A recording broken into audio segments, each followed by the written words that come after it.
Gaya ng MRT3, umaarangkada na rin ang 50% discount sa pamasahe para sa mga pasahero ng LRT2. At live mula sa Quezon City, may unang balita si James Agustin. James. Ivan, good morning. Malaking tulong lalo na dun sa mga minimum wage earner na suki nitong LRT2, yung 50% na discount sa pamasahe simula ngayong araw.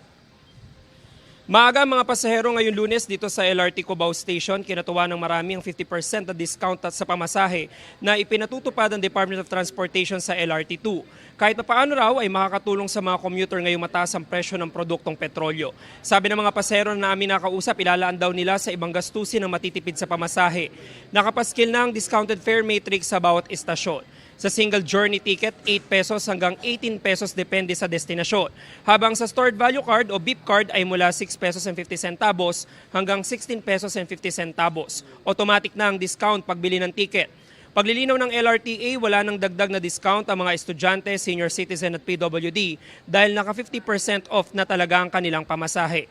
Sa tala ng LRTA, nasa 210,000 na pasahero ang daily average na sumasakay sa buong linya mula araw ng Lunes hanggang Linggo. Samantala, Ivan, tuloy-tuloy lamang yung dating ng mga pasahero dito sa LRT Cubao Station. Wala pa naman tayo nakikita na pila maging dun sa labas nito estasyon. Pero marami-rami na yung mga pasahero na nakinabang diyan sa 50% na discount sa pamasahe. Yan muna ang latest mula po rito sa Cubao. Ako po si James Agustin para sa GMA Integrated News.